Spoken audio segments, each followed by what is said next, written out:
So, welcome all of you to this camp, to this retreat here. The first talk will be on the theme from Dharma to Prema. And then in this talk, course of the talk itself, I'll explain how we'll be going further. From Dharma to Prema. Now, a rough translation of Dharma is morality, a translation of Prema is spirituality. But that is a very generic thing. We just have to look in a broader sense. First of all, Prema is also a Dharma. So what do we actually mean when we say that we have to rise from Dharma to Prema? The word Dharma has many meanings. So overall, the way I will be taking this retreat is, the morning class, the first class in the morning, will be philosophical and analytical, where we will be discussing concepts. And the next two classes which we will have, they will be second class in the morning as well as the class in the afternoon. They will be based on Ramayana pastimes, where we can understand those principles through certain examples. So here we will be discussing the concept of Dharma and how it relates with Prema. So now, first of all, when we say from Dharma to Prema, is Prema not a Dharma? Prema is also a Dharma. But Prema is Para-Dharma. So the Para-Dharma means the Para is higher or transcendental. And this word Para-Dharma is used in the Srimad Bhagavatam, second chapter, first canto, sixth verse, where it is said, Savai pumsam paro dharmo yato bhakti adhokshaje ahaitukya pratihata yatma suprasidati. So that is the Para-Dharma by which the Supreme Lord is served without any motivation, without interruption. And that Dharma, yayatma suprasidati. The heart and soul become fully satisfied by such practice of devotion. So at this level, we talk about unmotivated, uninterrupted devotion. That is actually Prema. So, Prema is Dharma, but it is Para-Dharma. It is the highest level of Dharma. And that is what we aspire to achieve. And Krishna also talks about this in the Bhagavad Gita, in the conclusion, when he says, in 18.66, Sarva Dharman Parityajya Mamekam Sharanam Praja Aham Tvam Sarva Papebhyo Mokshayishami Ma Shuchaha. So he says, Sarva Dharman Parityajya. Give up all dharmas and Mamekam Sharanam, which is surrender to me. So there are some Hindu commentators of the Bhagavad Gita, they just can't digest this verse. They say, how can God tell us to give up dharma? They say that probably when the Bhagavad Gita was written down over many generations, so one letter was left out. And they tried to change Sarva Dharman Parityajya to Sarva Adharman Parityajya. Sarva Adharman Parityajya Mamekam Sharanam. They give up all religion and surrender to Krishna. Yes, certainly we have to give all religion. But why Krishna is saying Sarva Dharman Parityajya? He is not asking us to give, when he says to give up dharma, that does not mean he wants us to become adharmic. We'll discuss later in technicalities of what Krishna means when he says Sarva Dharman Parityajya. But essentially, what Krishna is telling here is Mam Ekam Sharanam. That is the essential message. That surrender to me. Srila Prabhupada would say that even the hippies had practiced Sarva Dharman Parityajya. They had given up their duty to the family, society, career, nation. But they are not practicing Mam Ekam Sharanam. They are not surrendered to Krishna. Prabhupada taught them that. So the point of this is that Krishna is telling us to basically go from the ordinary lessons of the word Dharma, which we will discuss a little later on, to go to Paradharma. So essentially both Bhagavad Gita 18.66 and Bhagavatam 126, both are talking about the same theme, that we should rise to the level of Paradharma. That means we should rise to the level of Prema. So there are many dharmas, and all those dharmas, they are meant ultimately to raise us to the level of Paradharma. So if we look at the Bhagavad Gita itself, it starts with a ethical conflict for Arjuna. That he is caught between two duties. To understand that, let's look some other meanings of the word Dharma. Go ahead. Yeah. The Dharma word has many meanings. There is the normal meaning which we use in the sense religion. So we say Hindu Dharma, Christian Dharma, Muslim Dharma. That is a conversational sense in which we use the word Dharma, which is one meaning. Another is as law. Law, or we could say duty. Law is usually today used in the sense of outer imposition or outer expectation. This is the law, you have to follow it. But there can also be inner law in terms of what we are expected to do. That becomes duty. So law and duty, they are more or less similar. This is normal sense, this is your dharma, you should do it. You should not give it up. Then there is also, when Krishna says, I have come to establish dharma, dharma samsthapanarthaya, sambhavami yuge yuge. When he says it, what does it mean? He has come to establish law and order. Normally we say that police are, some riots are broken up somewhere. They say the law and order has to be restored. So law and order, normally we often use the words simultaneously. But law is meant to establish order. So order is something which is, say everything is going on in an orderly, systematic way. That will happen when everybody is following whatever are the laws, whatever are the ways in which you should operate. So Krishna comes to establish order. And for establishing order, what does he do? Paritranaya sadhuna vinashaya dushkrita. That means those who are contributing to the order, he empowers them. And those who are disrupting the order, he disempowers them. So those who are contributing to the order means they are following the laws. They want to follow the laws. And those who want to disrupt the laws, Krishna disempowers them. So that is another meaning of the word dharma, that is order. Another meaning is nature. And Srila Prabhupada will often use the word dharma in this meaning. Nature means that which is natural for us. So in the introduction to the Bhagavad Gita, Srila Prabhupada explains that dharma means that without which a thing will not be that thick. To put it simply, just as fire, if we say that this has no heat and this has no light, we say, how can it be fire? Fire is defined by heat and light. Water is defined by liquidity. So things have their innate nature. And it is that innate nature which makes the thing what it is. And Prabhupada uses the word dharma in that sense. Now this meaning of the word dharma as nature has two aspects to it. We have our spiritual nature and we have our material nature. As a part of our spiritual nature, we are souls, and it is natural for us as souls to love Krishna. And Srila Prabhupada primarily focuses on that. Every living being has an innate nature to love and to be loved. And this is what drives all our activities.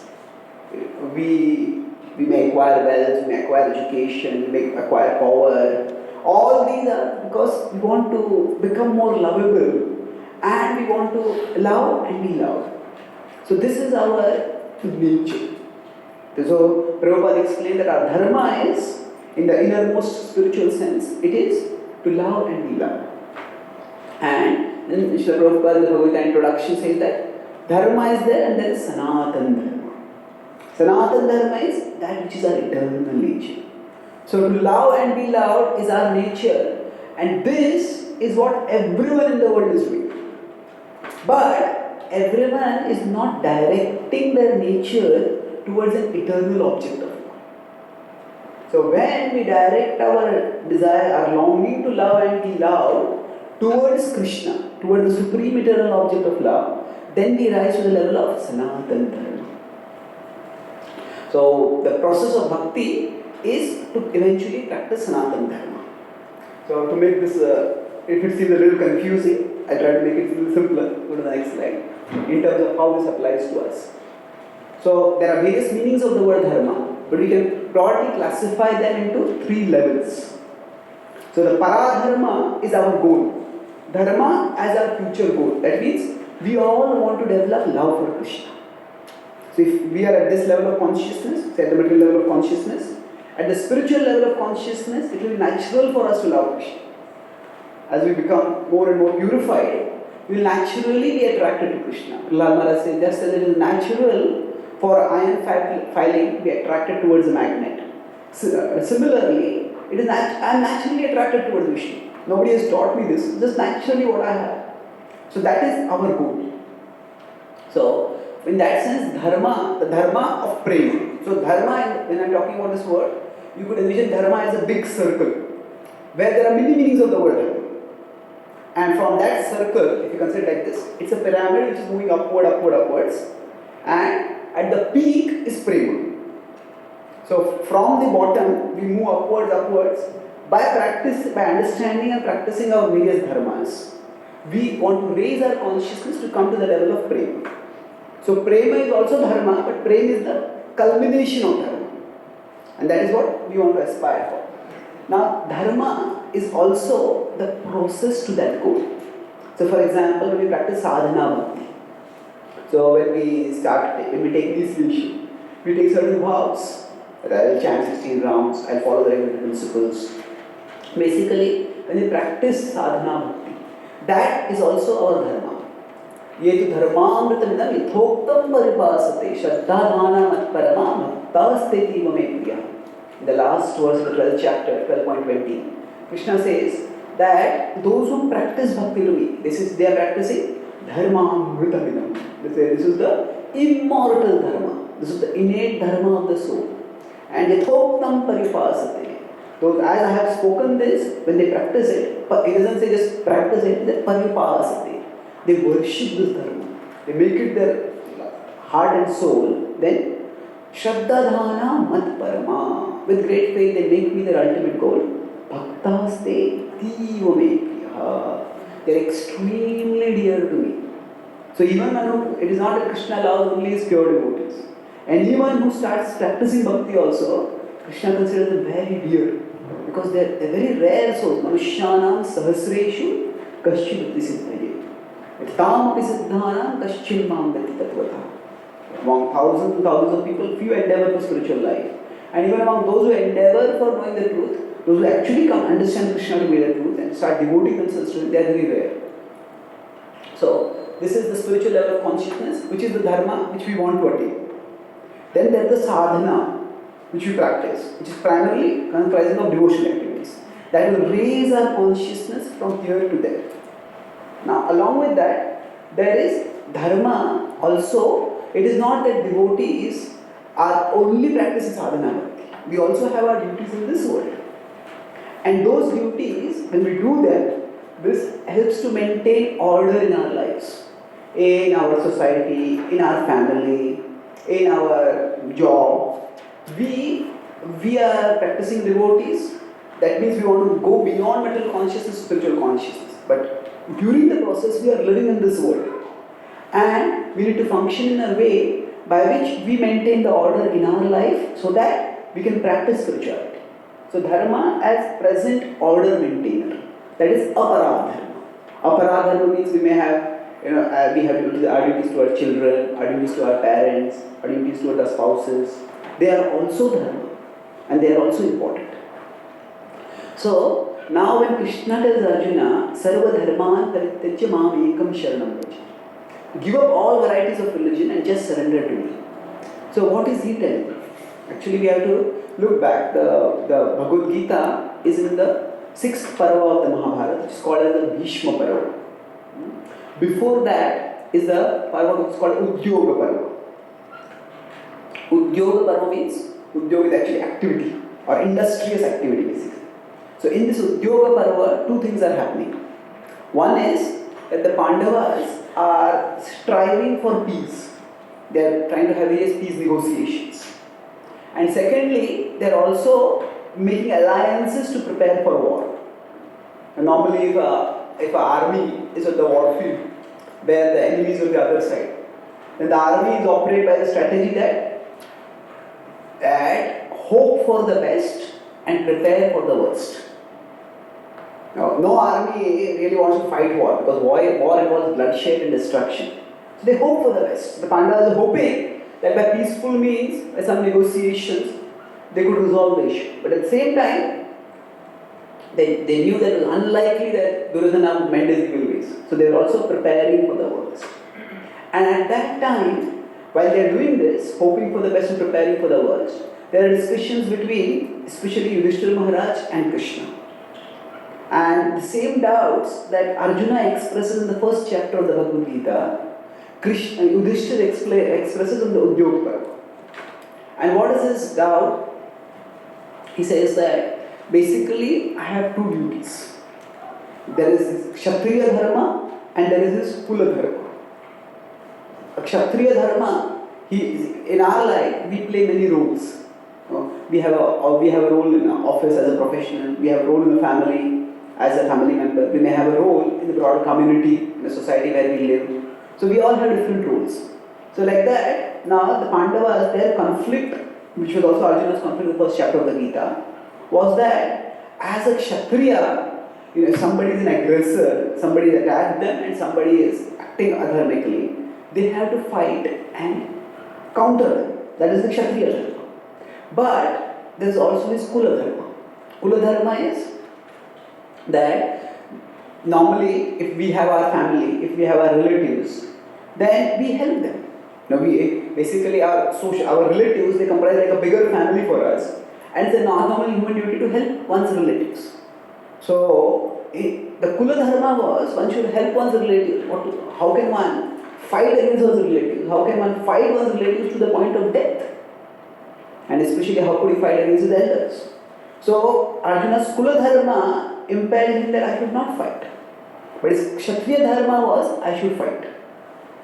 So there is this conflict which is going on in Arjuna. And he had to resolve this conflict. So there are different kinds of conflicts that we go through in life. There is moral conflict and there is ethical conflict. So moral conflict means that we have two choices. One is moral, the other is immoral. Say, usually in a moral conflict, the choice is relatively, what is right and what is wrong is fairly clear. Say for example, if a doctor is treating a patient, say an elderly patient, and the relatives come and tell the relatives of that elderly patient who are going to inherit the property, the estate of that elderly patient after he dies, they come and tell, can you just do the treatment in such a way that his life is not prolonged. Now, it's a terrible thing to do. Now, but they tell us that we are going to get this much and we will give this much. Now here, for the doctor, what is right and what is wrong is very clear. And the doctor is meant to protect the life of the patient. That is moral and professional duty of a doctor. But if at that time, if the doctor succumbs, this is a moral conflict. One thing is right, the other is wrong. And one has to, basically one needs inner strength of character. One needs inner strength to resolve the moral conflict. One knows what is the right thing to do, but one is not able to do it. Duryodhana says this also. That Janami satyam nacha me pravrittim, Janami dharmam nacha me pravrittim, Janami adharmam nacha me nivrittim. So what he says is, I know what is dharma, but I don't feel attracted to it. And I know what is adharma, but I don't feel like giving it up. So now, interestingly, Duryodhana, what he uses, his reasoning is, he is not saying, I am adharmic. When he has this discussion, this happens actually in the Jog only Krishna was Shanti Dut. So he says that, okay, you are saying this is dharma, this is adharma. He says, okay, he says, but he is speaking to Krishna and he says, if I am naturally attracted to adharma and I am not attracted to dharma, that means the Creator has made me this way. And because the Creator has made me this way, I am acting according to my nature. Why are you criticizing me for acting according to my nature? So what Duryodhana conveniently misses out is that actually we have a lower nature and we have a higher nature. When we say something is natural for me, we cannot just justify any and every of our misdeeds by saying it is natural for me. We'll talk about this lower and higher nature elaborately in our future sessions. But the point which I am making here is that there is the concept of ethical conflict and moral conflict. Moral conflict means what is right and what is wrong is clear enough. One just needs the strength of character to do the right. But there is, apart from moral conflict, there is ethical conflict.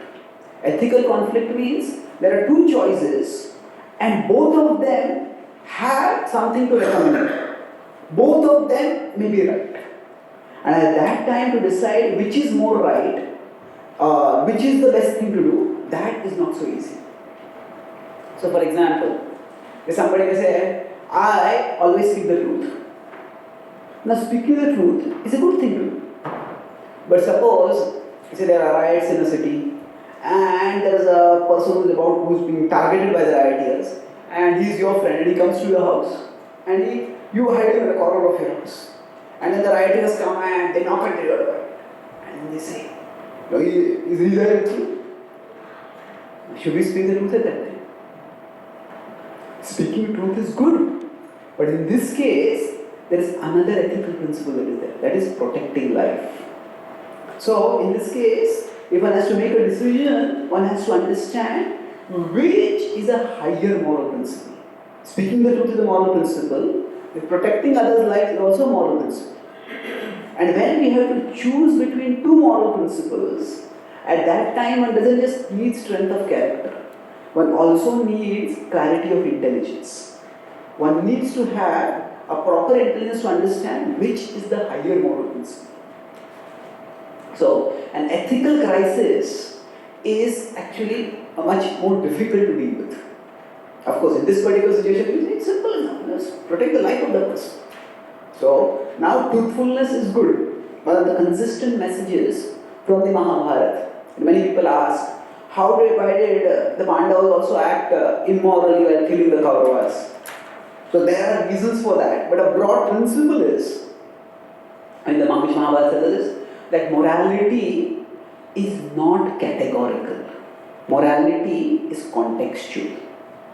What does this mean? Categorical means that this is moral, this is immoral. This is one category, this is another category. So morality is not just categorical. Speaking the truth will always be moral and speaking a lie will always be immoral. Life is not as simple as that. So morality is not categorical. It is contextual. Contextual means speaking the truth in a normal situation will be moral. But if speaking the truth is going to cause the life of someone, then at that time the same activity will no longer fall in the category of the right thing, the moral thing. It will fall in the category of the immoral thing. So that's why morality is not categorical, it is contextual. Now why we are discussing all this is because morality is also one meaning of Dharma. And Arjuna, at the start of the Bhagavad Gita, was facing an ethical crisis. The ethical crisis was, should I do my duty as a Kshatriya, which is what I should be doing as a Kshatriya, or should I do my duty as a member of my Kula, as a Kuru Nandana, as a member of the Kuru dynasty? It is my duty to protect my dynasty. So both of these were his duties. So it was not that Arjuna was a coward who became fearful of fighting a war. Sometimes especially when say some soldiers are drafted into the army by government fiat, then they actually go to the army, but when they are about to fight, they get a terrible attack of nerves. I can't fight, how can I fight, how can I kill, what will happen to me? So there is simply fear of the loss of life. Of course, it's a natural human reaction and it's not to be condemned. But the point is, Arjuna was not facing a case of nerves or a fear of loss of life. Arjuna's problem was much deeper. His problem was that there is my Kshatriya Dharma and there is my Kula Dharma. So which should I be following? And he felt that okay, if I following Kshatriya Dharma, I might get a kingdom and I might rule the kingdom. But by ruling the kingdom, if I am losing my relatives, as he says that Gunjiya Bhogan Ludhir Pratikna, he says the spoils of war will be tainted by the blood of my loved ones. And what is the use of such a victory? With his reasoning, he felt that Nahi Prapashyami Mahapanadhyade Chokamachoshan Indriyanam Avapya Bhuma Vasatana Vriddham Rajyam Suranam Apichadipatyam. He says, what to speak of this earthly kingdom? In 2.8, he says that even if I attain the heavens, what am I going to gain by it? Because that which is dear to me, my own relatives, my own dynasty, it will all be lost to me. So Arjuna's crisis was that he had two roles, and the obligation that he had in those two roles, they were running contrary to each other. And he did not know what to do. So initially he felt that I should not fight. But then he realized that is also not the right thing to do, so he became indecisive. And he said, I will not fight till I will be able to resolve what I am doing. And if you see in 2.7, which is the verse which Prabhupada would often quote, the key thing is, he says, Pruchhami tvam dharma sammudha chetaha. Karmanyadosho bhata svabhava Pruchhami tvam dharma sammudha chetaha Yashreyasya nishitam bruni tanme shishyasteham shadi mankam prapannam. This is, I surrender to you, shadi, I become your disciple, instruct me, shishyasteham. What should you instruct me? Pruchhami tvam dharma. I am asking you about what is dharma. What is dharma? And what kind of dharma? Yashreyasya, that which will lead to long-term good. So Arjuna is here asking, which dharma should I follow? What is the dharma for me right now, which will lead to my long-term good? So in fact, not just the Bhagavad Gita, but the whole Mahabharata, every book, every scripture has a defining question to it, which animates the question. Ramayana, for example, we'll discuss it more later. Ramayana's defining question is there any person with ideal character? And the answer to that, Narada tells Valmiki Rishi about Lord Rama. So the Mahabharata's defining question is, what is Dharma? And all the incidents in the Mahabharata, they essentially illustrate understandings, partial understanding and misunderstandings about Dharma. And the Bhagavad Gita is a very dramatic situation. The Bhagavad Gita is a conversation spoken in a very dramatic setting where a war is about to take place. And at that time, Arjuna is not sure about what his Dharma is.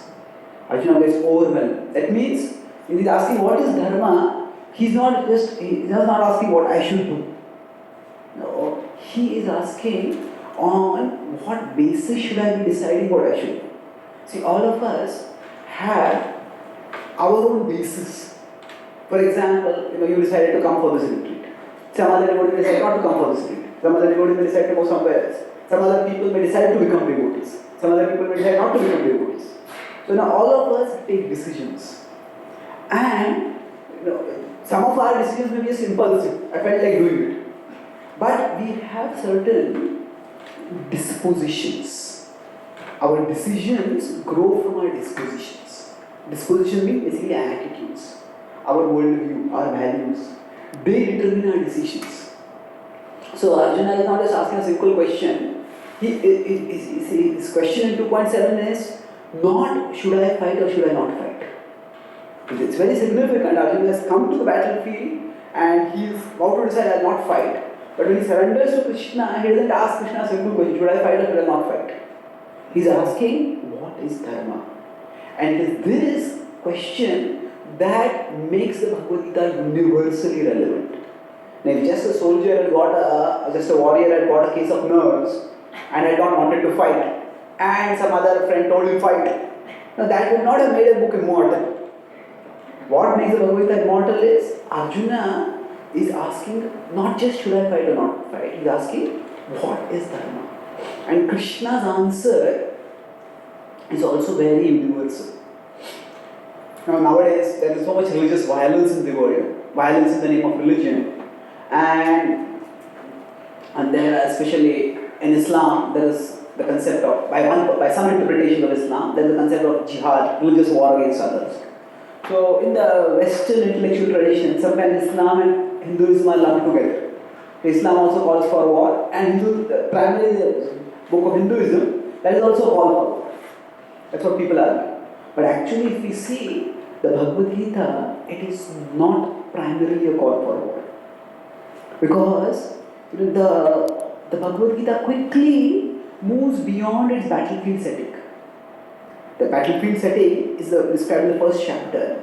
But after the second chapter, where Krishna tells Arjuna to fight, there are very, very few references to Krishna telling Arjuna to fight. At the end of the fourth chapter, once Krishna says, 4.22, therefore Arjuna should fight. Tasmatam ajnana sambhutam vritstham jnanasinatmana chitvainam samshayam yogam atishthotishta bharata. He says, therefore Arjuna, rise and fight. But here also it's very significant. Arjuna has put aside his Gandiva bow. And he's saying, Srujya Sasaram, Chapam, Shoka Samvigna Manasa. In 1.46 he said, put aside my bow, and he said, I cannot fight. He's filled with greed. And here in 4.42, when Krishna tells Arjuna to fight, he will tell him, pick up your Gandiva, go and fight. He says, actually, take the sword of knowledge. He says, Tasmatam Ajnana Sambhutam Vritstham Jnanasinatmana. With this Jnana Asin, the sword of knowledge, what should you do? He says, with the sword of knowledge, Chittvainam. Chitta, cut off, Samshaya, doubt. The Samshaya which has come from Ajnana Sambhutam. So when Krishna is calling for war also, what is he telling Arjuna? Use the sword of knowledge to cut off the ignorance that has arisen, the doubts which have arisen out of ignorance, and then fight. So the Bhagavad Gita is not primarily a call for outer war.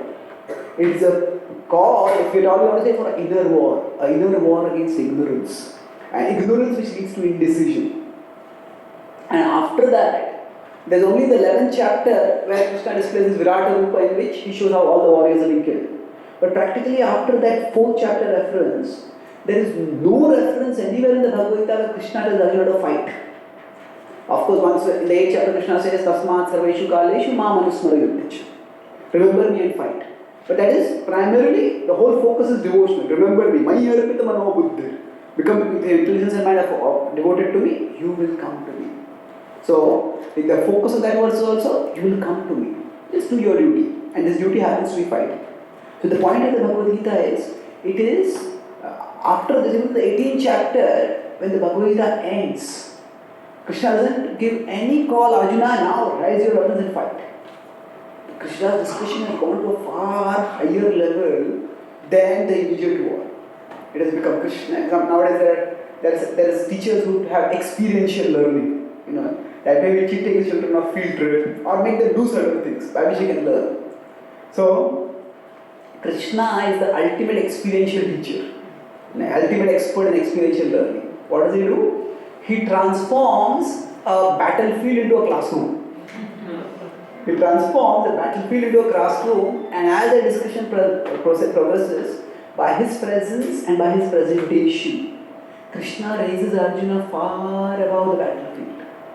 And they discuss universal subjects at such a depth that few times before or after in world history, the subjects have been discussed like that. And we see that the response of Arjuna also, after Krishna completes the Bhagavad Gita, Krishna does not ask Arjuna, okay, are you ready to fight now? What does Krishna ask Arjuna? Kachide tachutam partha tvayekagrena chetasa kachidajnana sammoha pranashtaste dhananjaya. Have you heard it intimately? The yoga commentators of the Bhagavad Gita, they say that here the word is used, kachideta chutam partha tvayekagrena chetasa. So in yoga, in analysis of yoga and Patanjali, ekagrata is a state of consciousness just before samadhi. So, have you attained the state near samadhi? That's what Krishna is asking Arjuna. Have you become absorbed? And therefore, has your ignorance been destroyed? Have your doubts been dissipated? He's not asking, do you fight or not? And Arjuna's response is also what? Nashto mohasmute labdha prasadana yachita sitosmi gata sandeha karishye vachanam tava. I will do your will. So what Krishna's will is, that will vary according to time, place, circumstance. The Bhagavad Gita's message is not to fight.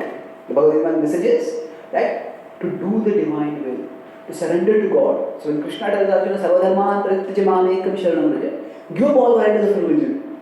That does not mean that he is telling Arjuna, become adharmic. It does not mean neglect your dharma. So Krishna tells Arjuna, okay, you have your Kshatriya dharma, you have your Kula dharma.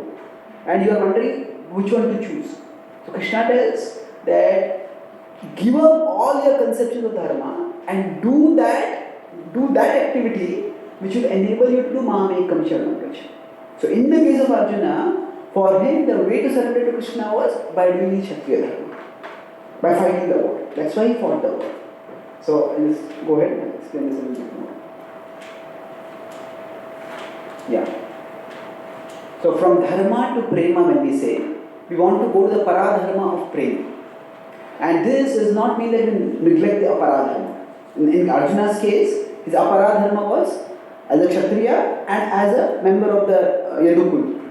So in the specific case of the war, what happened is, for him, choosing Kshatriya Dharma was the way to practice bhakti. Choosing Kshatriya Dharma was the way he would become elevated. And there is Apara Dharma and then there is the Sadhana Dharma. Sadhana Dharma means that we have a sadhana bhakti. So our Apara Dharma when we practice, that also elevates us. It is not that only our practice of bhakti elevates us. Our practice of bhakti is definitely vital, but it is our practice of Apara Dharma, our worldly duties, they also purify us. How they purify us, we will discuss a little later. Krishna Prabhupada, at one level, he always talked about how we should practice devotional service. But Krishna Prabhupada is also expert in inspiring people to practice devotional service in various ways. So sometimes people have the idea that I have to practice bhakti means I have to give up everything else. That's not the understanding of bhakti. Bhakti means everything else in our life is connected with Krishna. It is not that we give up everything else for Krishna. We give everything that we have, we connect with Krishna. So now it's interesting, Krishna tells in the Bhagavad Gita in 2.30 that you are not the body. And yet, immediately in the next verse, 2.14, what is he telling? Tamstiksha bharata matra sparshas kaunte shitoksha sukha agama apayo nitya tamstiksha bharata. So normally tolerate, that's what Krishna is saying. But significantly, he uses two names for Arjuna. One is Bharata and the other is Kaunte. And both are related with the body. Just now Krishna told Arjuna, you are not the body. And immediately he said, you are the son of Kunti. And you are a descendant in the Bharata dynasty. So what is going on here? At one level Krishna is telling, you are not the body, and then he is referring to Arjuna based on the body. The point is that although we may intellectually understand I am not the body, we are still living in the body. And we have to act according to the bodily connection, the bodily disposition, the bodily nature. So the Bhagavad Gita's mode is, yes, Arjuna, acting at the spiritual level is not easy. But you are an illustrious person. You are born in an illustrious family. So therefore, because you are son of Kunti, you can do something that is difficult. What is that? Tolerate material ups and downs. Tolerate material pleasure and pain. You are in a glorious dynasty, you can therefore tolerate. Srila Prabhupada would also do this. He would notate whatever would be people's conditional identity in devotional service. So, for example, when he came to India with his Western disciples, in the early days when he was preaching in India, he would say, the Bhagavad Gita is a sacred book which has come from India. And yet, to teach Bhagavad Gita in India, I have to bring people from America. He says, what are you doing? Prabhupada, what are you doing? He said that you come, you study the Bhagavad Gita, you teach the Bhagavad Gita. The whole world is a market for you. And one time Prabhupada was addressing a gathering of nationalistic people, very nationalistic. He said that Prabhupada was basically interested in inspiring people to practice bhakti, whatever be their conceptions.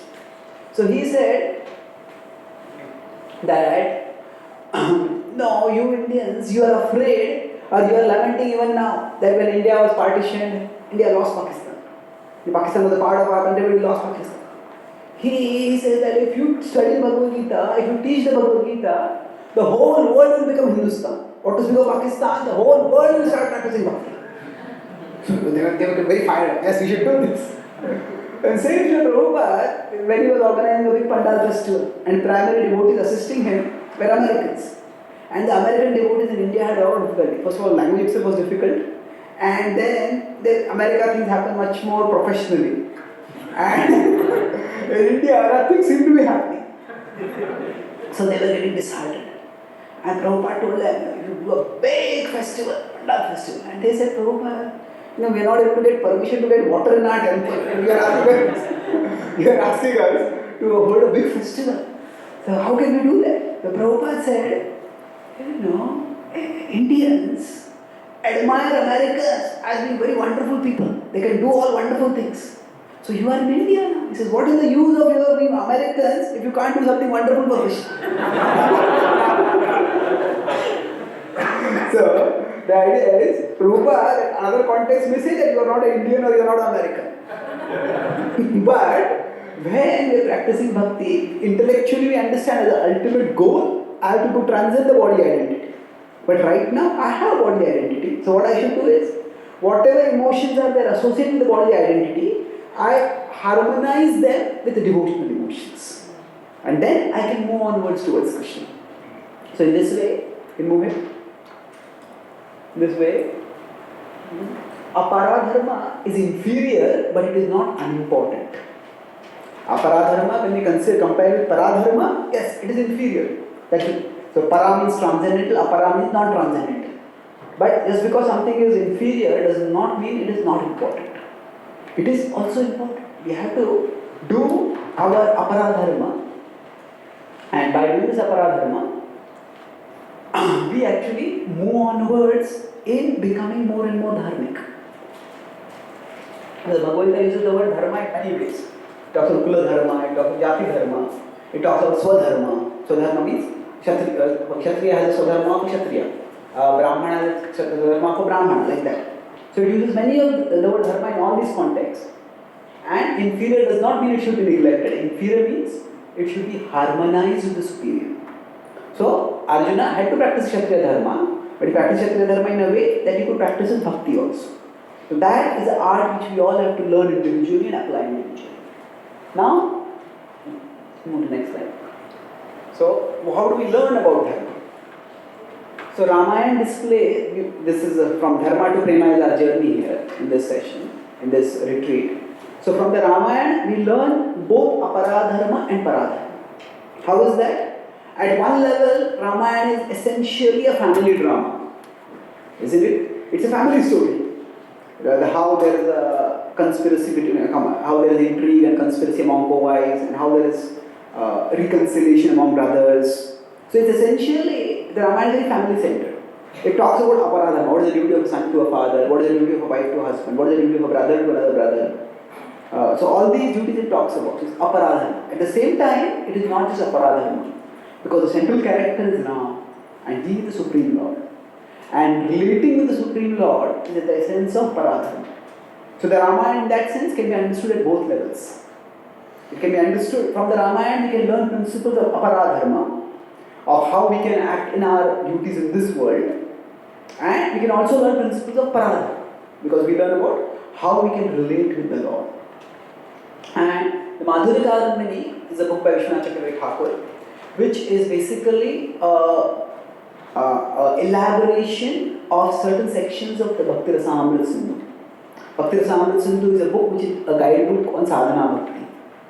And that book is further elaborated by, some things of that book are elaborated by Vishwanath Chakravarti Thakur in Madhurya Kadambini. So Madhurya Kadambini teaches about sadhana dharma. So it is that paradharma is our goal. Paradharma is our goal, sadhana dharma is our process towards that goal. And aparadharma is what keeps things in order here so that we can progress towards that goal. So for example, to take care of my body, that is also my dharma. Sometimes some devotees ask that, actually if everything happens by destiny, then if you fall sick also, if I fall sick also by destiny. So why should I take medicine? You may say like that, but actually if we are going to depend, we'll talk much more about destiny later in one of the sessions. But the point is, if you are going to think about destiny in that way, we can say that going through the trouble of going to a doctor, paying for a medicine and taking the treatment, that is also a destiny. So we cannot just take rest in one part. There is destiny, which is okay, I have fallen sick, but I have to focus on what is my duty. So the body is a tool which is given to me, and I have to take care of my body. So there is dharma and there is karma. We discuss this subject elaborately, but the point I am making is, if I don't take care of my body, then I am not doing my dharma at the body level. Then my body falls sick, then I cannot practice sadhana dharmas. Now I cannot chant, I cannot come to the temple, I cannot do these devotional activities. And then I cannot ascend towards the spiritual level. So the aparadharma maintains order and helps us progress towards the spiritual level by facilitating us in the practice of sadhana dharma. Another, the word dharma has many meanings. I'll conclude with one last meaning. That there is, we primarily, there are 6 systems of philosophy in India, which are deriving from the Vedas, and the culmination is Vedanta. Vedanta is what Vyasadeva wrote in the Vedanta Sutra primarily. Now, one of the earlier sutras is Uttar Mimamsa. Purva Mimamsa and Uttar Mimamsa. So, Mimamsa Sutra comes from Jaimini, and that book, Big Jaimini Sutra, begins with the question Athato Dharma Jigyasa. Just as Vedanta Sutra begins with Athato Brahma Jigyasa, Jaimini Sutra begins with Athato Dharma Jigyasa. And therein, there are also various definitions of Dharma are explored. And one of the definitions of Dharma is, this is not transcendental, but it is that activity which increases sattva and decreases rajas and tamas. That is Dharma. So Dharma in a transcendental sense is, that is help us to develop love for Krishna. But in a material sense, that those activities which increasing the sattva guna in us and which decrease the raja and tamo guna, they comprise Dharma. Now, the combination of sattva, raja, tama, this will be different in different people. For example, it is not that Kshatriya has to give up all Rajoguna. Kshatriya has to fight, that requires Rajoguna. But Kshatriya, if the Kshatriya has only Rajoguna, then Kshatriya will just fight for the sake of power. It is the Sattva Guna which balances and make sure the Kshatriya fights first for the cause of Dharma. So the exact combination of Sattva, Rajas, Tama will vary according to one's nature, one's Varna. But whatever be our job, for example, if somebody is in a very passionate field, if somebody is in whatever job, very passionate. But even within that job, which is very passionate, some people can do it relatively in Sattva Guna, some people can do it in Rajo Guna, some people can do it in Tamo Guna. Now sometimes some people are, some of us are, we are, some people are busy and they are productive.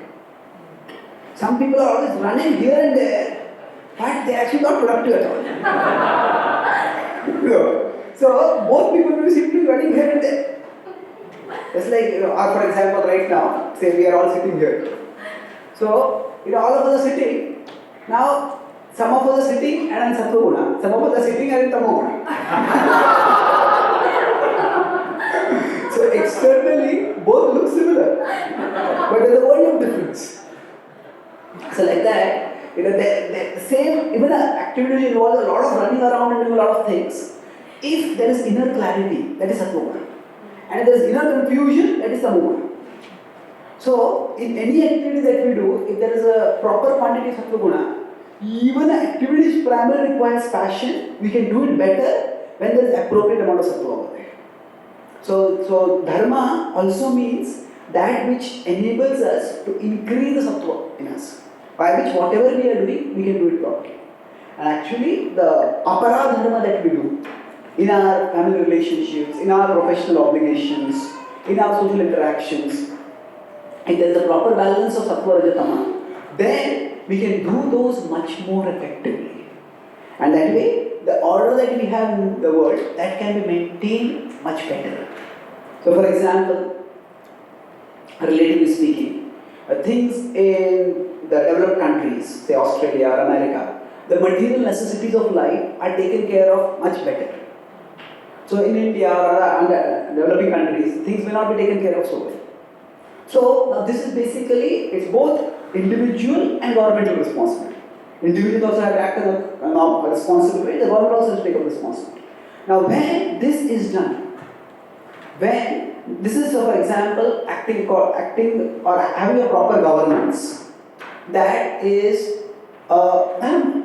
It is at one level the Dharma of the citizen. Remember I talked about two meaning of Dharma, law and order. So order is what the government sets up systems for by which there is order maintained. And there are citizens who follow the law by which that order is further sustained. So it's cooperative. But when the material systems are set up properly, then the time in making material arrangements becomes lesser. Then we can have more time to do other things. Now, of course, if we are materialistic, we will do more material things only. And we will do self-indulgent and destructive things also. But the point is, if there is material order, then even spiritual life can be practiced better. Spiritual life is ultimately transcendental. It can be practiced whether there is material order, there is material disorder. But if there is material order, then spiritual life can be practiced more peacefully, with greater focus. And that applies in our day-to-day relationships also. So what as a principle we can understand in different countries, but the more we learn the principles of aparadharma, also we can have more peace, more calm and more facility to focus on spiritual life. So this is how we will learn about the principles of aparadharma and the principles of paradharma in our future sessions. So to summarize, we go back to the first thing. Our topic today was from Dharma to Prema. And we discussed firstly how Prema is also Dharma. And in that connection, we discussed Paradharma and Aparadharma. So Paradharma is the nature of the soul to love and serve. And that is what the Bhagavatam says is the highest Dharma.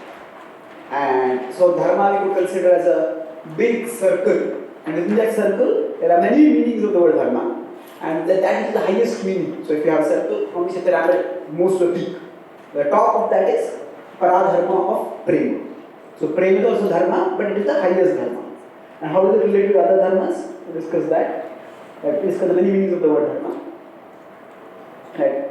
It can be religion, it is the law, it is duty, it is nature, it is order. All these different meanings apply in different contexts. They are all valid meanings of the word Dharma. And by understanding these meanings, we can see at different contexts what is meant when the word Dharma is used. Then we discuss further about these different meanings. We classify the three levels. A Dharma as the Paradharma of Prema, that is our goal. And to achieve that goal, we cannot just say, okay, I fall in love with Krishna today. It doesn't work like that. We have to purify ourselves. For that, there is a process. That is the sadhana dharma which we follow. And while we are raising our consciousness from the material, raising our consciousness from the material to the spiritual level, still we have to live in the material world. And for living harmoniously here, there is a certain principle that we follow. That is the aparadharma. So to raise to the spiritual level, we follow both aparadharma and the sadhana dharma, by which you can come to the level of the paradharma. So that's from dharma to prema. And then we discussed about aparadharma, that it is inferior but it is not unimportant, not to be neglected but it is to be harmonized with our paradharma. We discussed Arjuna's ethical conflict.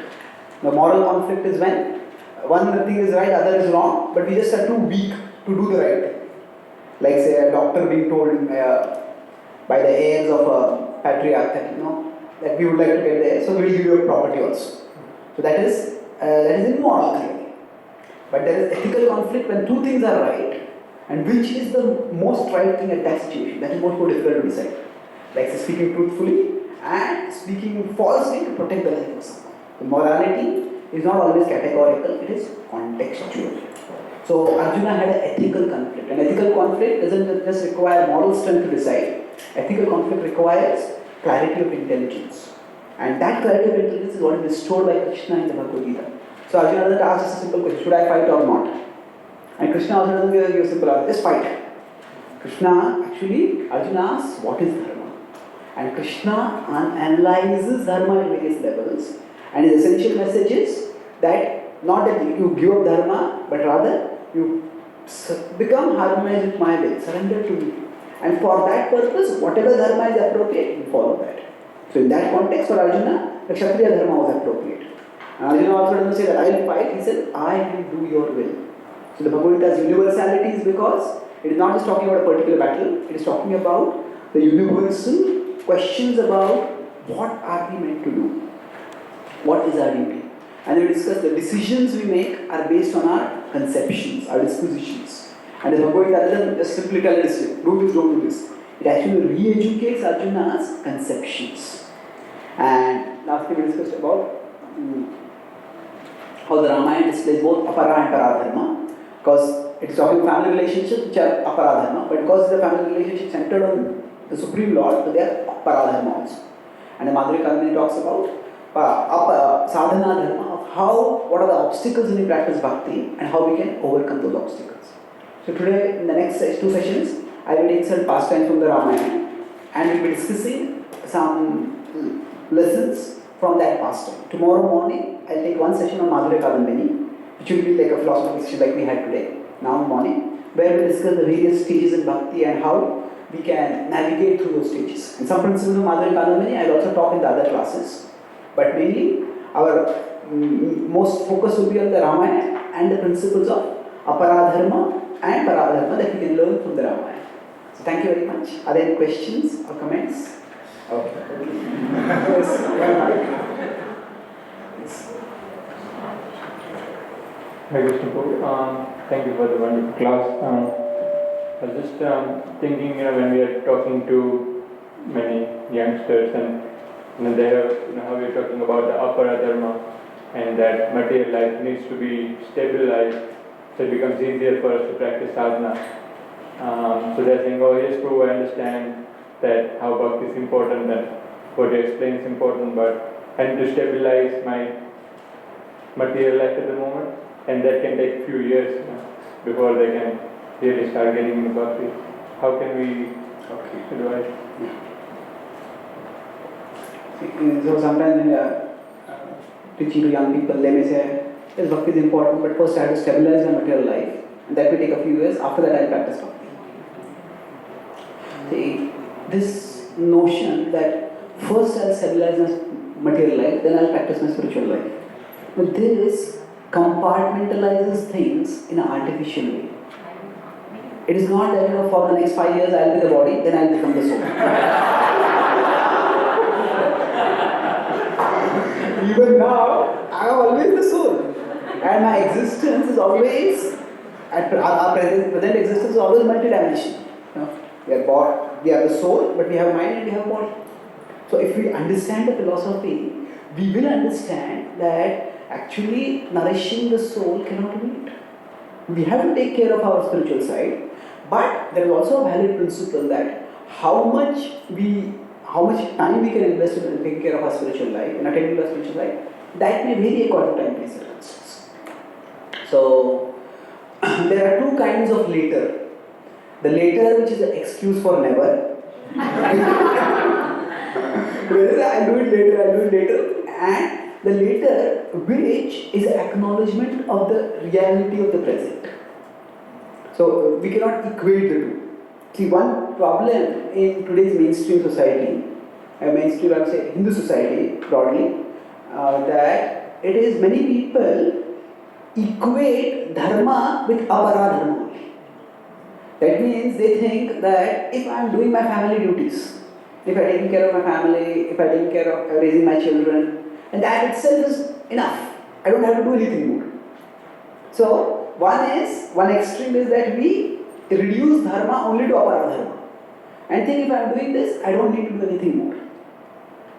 And the other extreme, that is what has happened in our movement, maybe in the first generation, that it is to equate dharma only with paradharma and to neglect all of paradharma.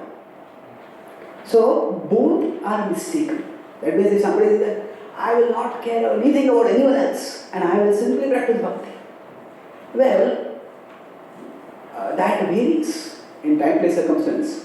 Whether one can actually sustain that level of bhakti, it doesn't work out like that. For most people, we may have a spirit which you want to practice bhakti seriously, but then to sustain that lifelong is often not easy. So we need to have a balance of para and aparadharma. Now, in the case of, say, some young people who want to develop their career and they want to grow in their material life, that is important and that is not to be neglected. But most people, nobody can work for 24 hours a day. Nobody, even if they are however career ambitious they all need some breaks, they all need some rejuvenation. And if bhakti is presented appropriately to them, then they see that actually bhakti doesn't take away my work time. Bhakti actually takes away my worry time. When we have only a materialistic conception of life, then there is so much uncertainty, there is so much anxiety. This may go wrong, that may go wrong, that may go wrong. Now, if you look at our lives, is it that every morning, 7:30 to 8:30 is my worry time? We don't have like that. But worry is like a constant background noise that irritates and saps our energy. And if we understand that I have an indestructible spiritual side, And that actually Krishna is always there with me. The more we understand this, the more the worry goes down. Worries will not go away entirely. There will be some worries. But it's the magnitude of the worry, it substantially goes down. And even in our material life, if we are calmer, if we are more focused, we can be more productive. So rather than seeing our spiritual life as contradictory to our material life, we can see that both are complementary. And that requires guidance. So how one can practice bhakti in a way that one does not neglect one's material life. At the same time, it is not that for the sake of pursuing one's material life, one neglects one's spiritual life. So how to balance the two? One requires guidance and one requires often examples to see. There are many, if somebody is a student, it has happened to many students that after they became devotees, if they are guided properly, they actually become better students also. Because their academic performance, they now have more focused minds, their academic performance improves. It is not universally likely that a person who is an ordinary student will suddenly become a topper by becoming a devotee. That may not happen. But overall, it's not that bhakti leads to neglect of our material responsibilities. If that is what one is doing, then one has an incomplete understanding of bhakti. Now, as far as stabilizing one's material life is concerned, one has to honestly evaluate how much time can I spend on the material life. As I said, I can't work for 24 hours. So now in some situations, some people may say that, okay, here is an association of devotees, but I have got a job somewhere else, where I don't have association, but there I can earn more, or I have better prospects for growing in my career. So maybe I'll go there for a few years, then I'll come back. Now, if somebody has to make a decision like that, one has to honestly evaluate. If I go away with the association of devotees, will I be able to practice my bhakti? And in what way can I maintain contact with devotees? So these are practical decisions which one has to take with guidance. But it's not that our practice of spiritual life should be stopped till we stabilize our material life. At one level, we can also say philosophically that there will never be stability in an absolute sense in material life. Now, waiting for stability in material life so that you can practice spiritual life is like waiting for the waves in the ocean to stop so that one can swim. The waves will never stop. So like that, you cannot have ever permanent stability in material life. But there is of course phases of relative stability and relative instability. So if there is some emergency, some crisis in family life or in our worldly duties, then fine. So for example, if a student has got exams coming up, now every day a student will chant the japa in the morning, but on the day of exam they chant after the exam. That's perfectly fine. If somebody has regularly they come to the temple, but there's a family urgency, family pregnancy, they will not be able to come to the temple regularly. That does not mean that they have fallen into Maya. That's what is required at that time. So that sort of adjustment has to be done with using one's intelligence and taking guidance from mature devotees. So we don't have to postpone our spiritual life for the sake of stability in material life. At the same time, we shouldn't think that I should focus entirely on spiritual life and not bother about my stability at the material level at all. No, there has to be a yukta ahara vihara, as Krishna says, balance, regulation. So that it's interesting, this verse 6.17, what does Krishna say? Yukta ahara viharasya yukta cheshtasya karmasu yukta swapnavabodhasya yogo bhavati dukkha. So he says dukkha, the freedom from misery will come by the practice of yoga. Yogo bhavati. But that means at the spiritual level, when we rise to the spiritual consciousness, we become free from misery. That raising the spiritual consciousness will happen by yoga. Yogo bhavati. But that yoga, for it to be practiced, yuktahara viharas. There has to be regulation. Regulation in eating, regulation in recreation, regulation in work, regulation in sleeping. So with a regulated life at the material level, when we practice sadhana, when we practice yoga, then we transcend material miseries. So both are required. Regulation at the material level and connection through yoga. Then there is elevation and liberation from misery.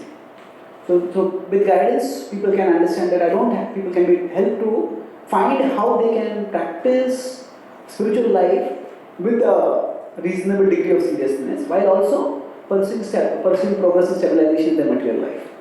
Is that answer this question? Thank you. Yes.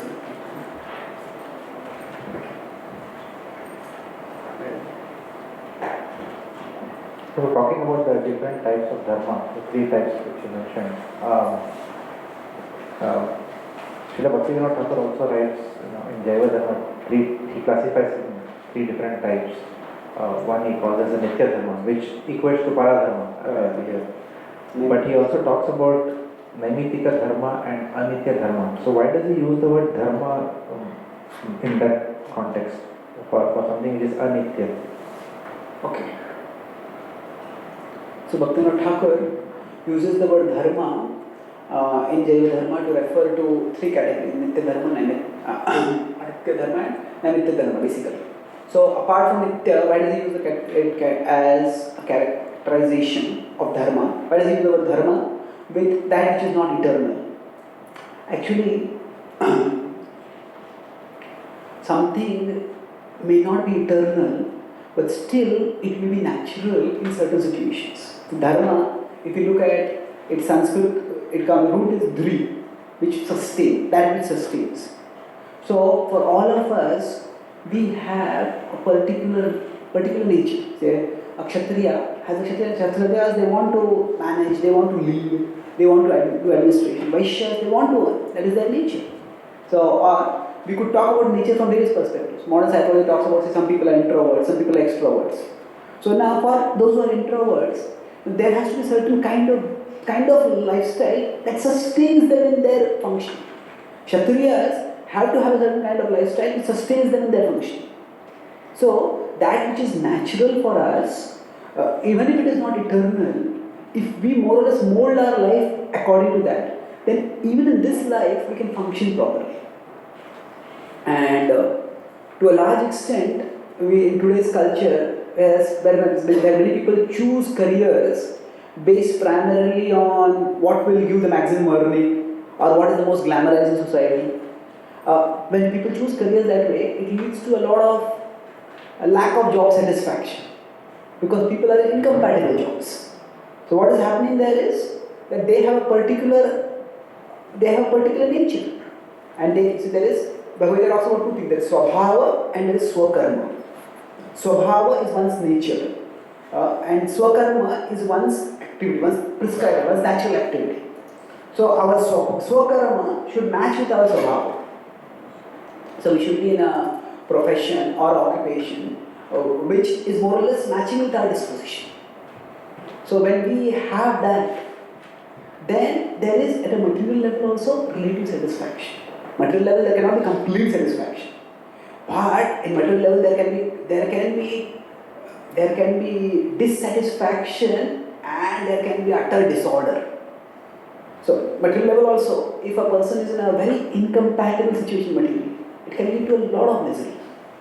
So when we talk about anitya dharma, that means it may not be eternal. So a person is Kshatriya, the soul is not a Kshatriya. That person may be a Brahman in next life or maybe something else in a different life. But in this life, in this situation, that is the basic nature of the person. And one needs to work according to that. So even that which is not eternal, there can be dharma associated with that also. And to the extent one understands and harmonizes with that dharma, to the extent one can live peacefully and productively. Not in a spiritual sense, but in a material sense. Does it address your question? Thank you. Any other questions? Yes. Prabhu, when you mentioned the balance of three modes of nature, like we need to have some more of sattva, a bit of that, is tamas really helpful? Okay. Or shouldn't we take it out completely? Okay. So now sattva, rajas, tamas, we say there is balance of three modes is required. Now is tamas really necessary? Actually, all these three, they comprise material nature. Daivi esha brahmai mamaya duratya. So Krishna says material nature is comprised of these three things. So sattva, rajas, tama, we can consider them in terms of what they are associated with. Sattva is associated with maintenance. Rajas is associated with creation. Tamas is associated with destruction. Now, if we look at the routine course of life, maintenance of things is important, but there are situations when creation is also required. There are situations when destruction is also required. So, now the problem comes that when maintenance is required, we destroy things. So, for example, if I have an old habit, which is not a very healthy habit, I want to destroy it. So, destruction of any form that involves a certain amount of tamas. But the point is, it is more important for me to sustain whatever good habits I have. That is by which I will grow. And sometimes I will develop good habits, new habits. That requires rajas. See, doing anything new requires rajas. We shouldn't stereotype that all tamoguni activity is bad. See, when we sleep, sleeping is associated with tamoguna. Now, sleep at one level, what does it do? Actually, we do nothing in sleep. You know, in modern science and the philosophy of science, sleep is a big mystery. Why it is that, you know, why do we sleep basically? We may say that it's for bodily rest and restoration, but we could have had bodily rest and restoration without having to switch off our consciousness. It's like nowadays some people have some Alzheimer's or Parkinson's, Alzheimer's somebody has. So those people are there at some time and then they switch off. Suddenly go to some other world. When you talk with them, it's as if they're not there only. So it's quite a disturbing thing to be there if somebody is like that. But actually, all of us in the day-to-day course of life, 6 to 8 hours, we are not there only. We are here, suddenly we are not there. And this is just because it is a universal phenomena, does not make it any less unusual, less inexplicable. So the point is that actually during sleep, what happens, there are many things that happen. Bhaktivedanta Vedanta Sutra commentary has a whole section on sleep and dreams. But suffice it to say, for our discussion, that at a biological level, there is the rejuvenation of the body. That means there is destruction of the tiredness.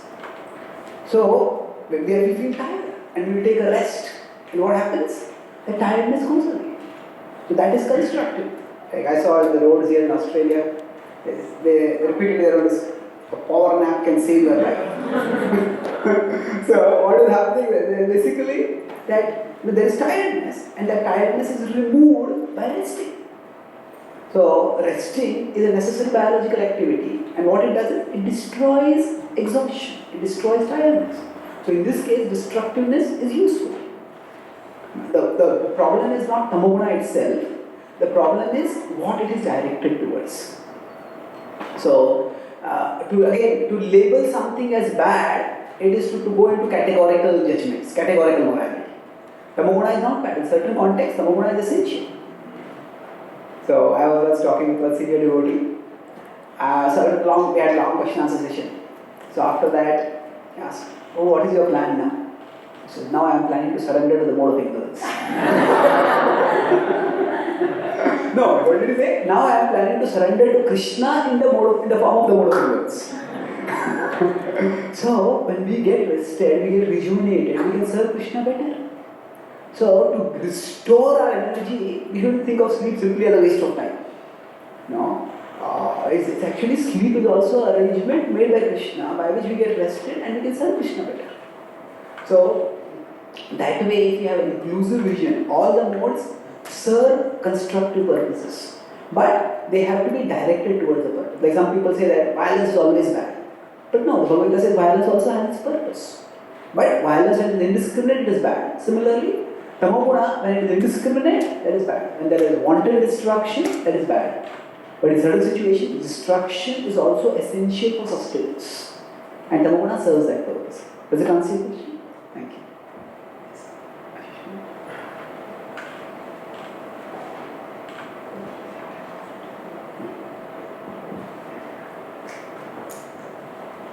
Hare Krishna Prabhuji. You explained the various meanings of Dharma. So Dharma as an inherent nature is perpetual, while as a religion, law or order is transient. So how should we understand the contextual application of these three in contrast to something which is perpetual? Okay.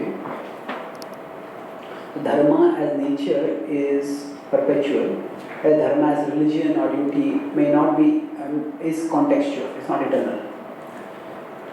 So how do we understand the interrelationship of all these? Extrapolate the contextual effect of these three or something. Okay, how do this reflects the temporary aspects of dharma relate with the eternal aspect? Do they extrapolate?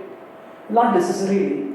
That means it is not that somebody is a kshatriya in this world, they will be kshatriya in the spiritual world. You know. For that matter, somebody is a preacher in this world. There is no preaching in the spiritual world.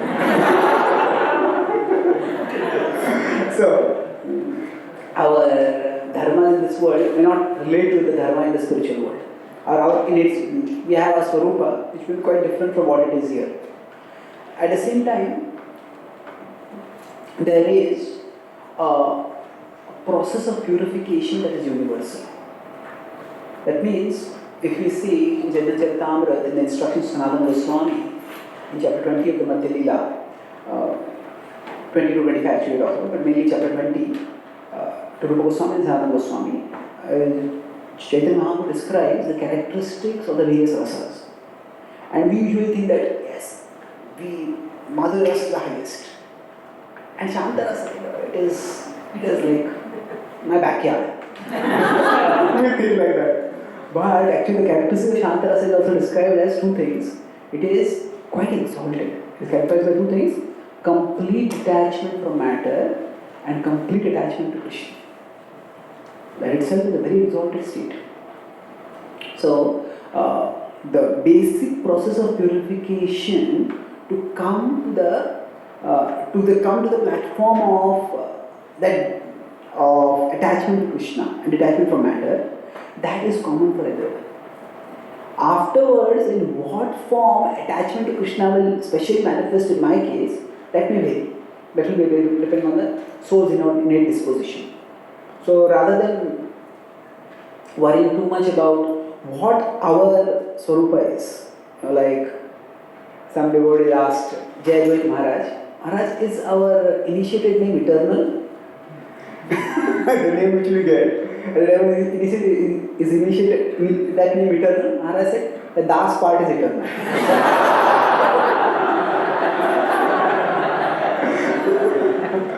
So, we have to realize that the part that we are servants of Krishna, and how exactly we serve Krishna, that will vary. That will reveal on its own.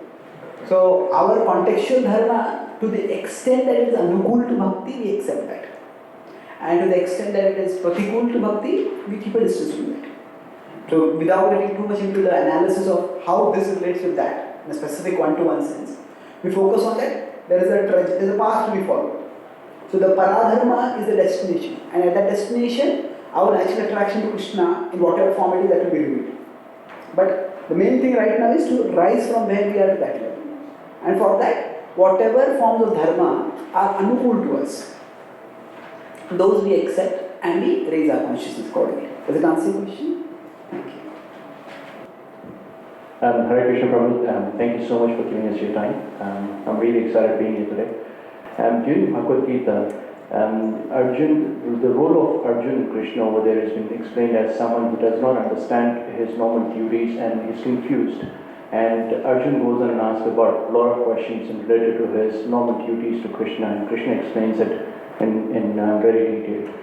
One basic question that I feel that Arjuna hasn't asked in Bhagavad Gita is, how do humans actually come onto this earthly planet?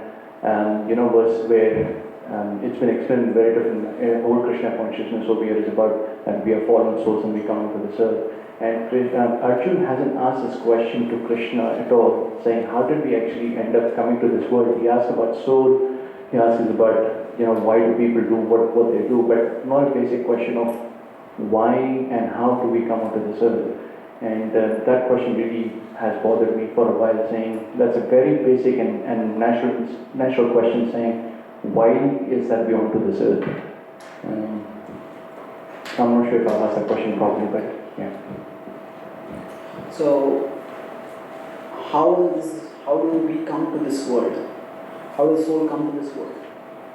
See, the Bhagavad Gita, in the 13th chapter, Krishna talks about Purush, that is chapter called as Purusha Prakriti Vibhaga Yoga, Avshekta Kshetra Vibhaga Yoga.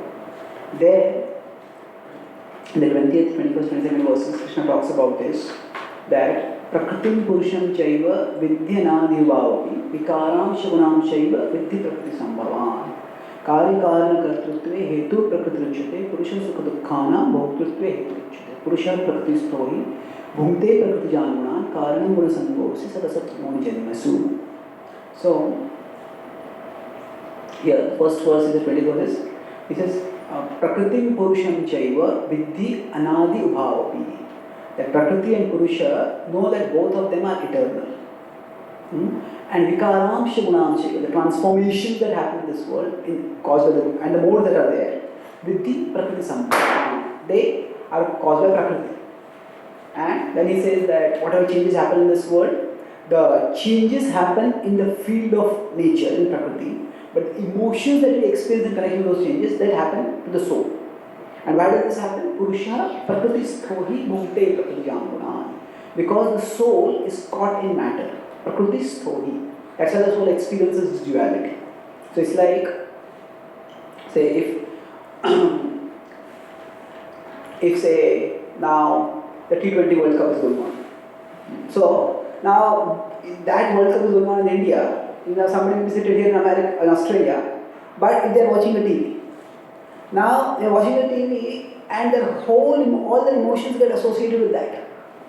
But they may be here, but they are jumping, laughing, holding their head and crying. So all that is happening is some things are moving on the digital screen on the TV. Karya Karana Kartrutve Hetu Prakriti Ruchate. So within the digital circuitry of the computer, certain things, or the TV, certain changes are happening. Like that, certain changes are happening in material nature. But Purusha Sukha Dukkhana Bhoktrutve Hetu Ruchate. Bhoktrutve, because they wanted to enjoy the cricket match, so they are watching it now. And the consciousness has gone into the cricket match, and that's why there is happiness and there is distress. Now somebody else who is not watching the cricket match, but is watching them. What is all this? What is all these emotions you are going through? So, the whole panorama of emotions that we experience, that is because this consciousness is caught in matter. Now in the purport of 13.20, both Baldev Vidyabhushan and Vishwanath Thakur, they explain that this Purusha and Prakriti, they are Anadi and their bondage is also Anadi. Anadi means beginningless. Now Anadi, that which has no beginning. Now what does Anadi or beginningless literally mean? That is something which we, within our conception of time, that is something which is difficult for us to understand. Now, this question often is, now how did the jiva fall from the spiritual world? This question often comes up. This is one of ISKCON devotees' favorite way to give themselves a headache. So, traditionally speaking, you see that Prabhupada, he sometimes basically addressed the question by saying that he fell because of envy of Krishna, but that is generally what he would speak in his conversations. But in his written works, he reaches quite clearly that the soul never falls from the spiritual world. And that's in the 4th canto, where the Kumaras, they curse Jai Vijay, and Jai Vijay fall over there. So there, in the purport, therefore the conclusion is that no one ever falls from the spiritual world.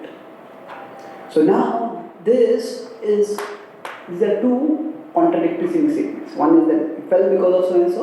The other is that nobody falls from the spiritual world.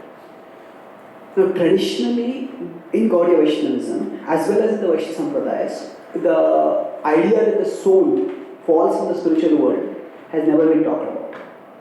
So basically, our acharyas have focused on the point that the bondage is beginningless. And Bhaktivedanta Thakur first talked about this fall of the soul, not from the spiritual world, but from the Brahma Jyoti. At from the Brahman level, the soul can fall. But as far as falling from the spiritual world is concerned, that is something which is not explicitly talked about either by the Shastras or by our acharyas. And Srila Prabhupada also did not insist on this. Srila Prabhupada basically, when he was asked this question too many times, Prabhupada basically focused on, not so much on, as you say, post-mortem, he focused more on the cure. So he gave the example that suppose there is a green bird who comes and sits on a tree. The green bird comes and sits on a green tree, and then the green fruit falls off. So now what caused it? There are three possibilities. First is that, now what happens is the green bird comes and sits on a tree, and then the fruit falls off and then the green bird flies away. So now there are three possibilities here. One is that the birds flying away and the fruits falling are unrelated events. The second is that because the bird came and sat on the tree, that affected the balance of the tree, and because of that the fruit fell off. So the birds coming on the tree caused the fruit to fall off. And the third is that because the fruit fell off, the bird got alarmed and that's why the fruit bird flew away. So now which exactly happened? Prabhupada says that this cause-effect judging in this situation is very difficult over there. So when we talk about that which is beyond the arena of time, so whatever has happened in the arena beyond time, that is difficult for us to understand here. And that's why that which the soul by nature is eternal. And when the soul comes in the material world, we can analyze and understand what exactly is the soul doing and how the soul can become elevated and liberated. But how the soul comes to the material world, that involves talking about a point which is beyond time. And that is something which is difficult to answer. And this is a problem, if we want to focus on that as a problem, this is a problem not of any philosophy, that is a problem of the human capacity for thinking. Because any school of thought we take, even if you go into science, in science also they say everything came from a Big Bang, but what came before the Big Bang? There was singularity. Where did the singularity come from? So that is the time when time started. Now whatever that means. So what was there before that? What do you mean by time starting? So the basic point is that when we go to origins, the human mind's capacity to function stops. And because we can't conceptualize things beyond time. So broadly speaking, there are different devotees who can hold different opinions. And some devotees try to give elaborate explanations of how the souls fall from the spiritual world. And some devotees say that actually the soul has been here, and Krishna's mercy is that just as there is variety in the spiritual world, that say there are some devotees who have Madhurya Ras, some devotees who have Shanta Ras, some devotees are not. There are different devotees at different levels of intimacy in their relationship with Krishna. There is variety in the spiritual world, that same variety also extends to the material world. And wherever we are, we can practice bhakti and we can become elevated and liberated. And whichever explanation we find convincing, we can accept that. So there are certain reasons given why soul fell from the spiritual world. If we find that convincing, we can accept that. But it needn't be an imposition that this is the way it happened and this is the explanation for it. Because we may not find any explanation satisfactory. And we talk about humility in various contexts. For example, when we come in front of Krishna, bowing down from the deities is humility.